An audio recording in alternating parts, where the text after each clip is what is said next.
Story script writer Milton বিশ্বাস। পূর্ণিমার আলোয় আচ্ছন্ন, কুয়াশায় ঘেরা পেন্ডল বন যেন নিঃশব্দের চাদরে মোড়া। বাতাসে হালকা হুইসেল বাজে, গাছের ছায়াগুলো কুয়াশার মাঝে লম্বা হয়ে মিশে যায় অজানার দিকে। পাতার কাঁপুনি আর হিমেল বাতাসে বনের গভীরে এক পুরনো কুঁড়েঘর দাঁড়িয়ে আছে, যেন শতাব্দীর ক্লান্ত সাক্ষী। কুঁড়েঘরের অভ্যন্তরে মোমবাতির নড়বড়ে আলোয় স্পষ্ট হয় এক পুজো ডাইনি, তার সাদা জট চুল, বাঁকা নাক আর লম্বা ধারালো নখ। তার সামনে মোম দিয়ে গড়া ছোট ছোট পুতুল, প্রতিটিতে কোনো শিশুর নাম খোদাই করা। ডাইনি চুপচাপ, ঠোঁটে অদ্ভুত মৃদু হাসি, লাল গরম সূচ হাতে সে একটি পুতুলের বুকে শিশুর নামের ওপর সূচ ঢোকায়। সূচের ডগা রক্তলাল, যেন শয়তানের ছোঁয়া আছে তাতে। সূচ ঢোকার মুহূর্তেই ঘরের দেয়ালে দ্রুত ছায়া কাঁপে, কাছেই দূরের এক ঘরে শিশুর চিৎকার ওঠে। কান্নার শব্দ কুঁড়েঘরের দেয়াল ছাপিয়ে ছড়িয়ে পড়ে মনের নিস্তব্ধতায়।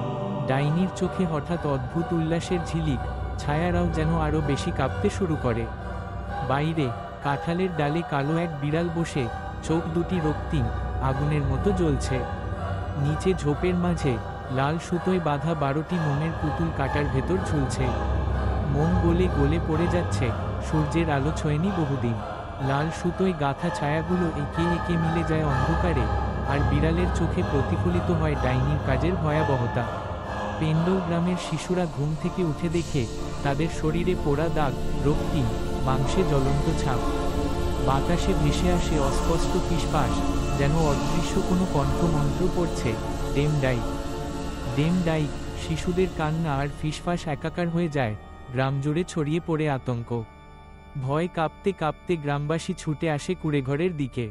দরজা খুলতেই দেখা যায় সেই 12টি মোমের পুতুল, এবার তারা বিরাট শক্ত, মুখগুলো বিকৃত। ঘরের এক কোণে উল্টো হয়ে ঝুলছে ডাইনি, তার চোখে সবুজ জ্যোতি, ঠোঁটে নির্মম হাসি। ক্যামেরার ঝটকায় ঘরটা যেন এক মুহূর্তে উল্টে যায়, সবুজ চোখ ঝলসে ওঠে অন্ধকারে। ডাইনি হঠাৎ গর্জে উঠল, তার কণ্ঠে যেন শত বছরের অভিশাপ। ঘরের মাটিতে এক ফোঁটা রক্ত পড়ে, সঙ্গে সঙ্গেই দরজার বাইরে ঘাস পড়ে ধোঁয়া ওঠে, কালো ছাই ছড়িয়ে পড়ে বাতাসে। আগুনের দাগ ছড়িয়ে যায় চারদিকে, গ্রামের বুক কাঁপিয়ে তোলে অশরীরী ভয়।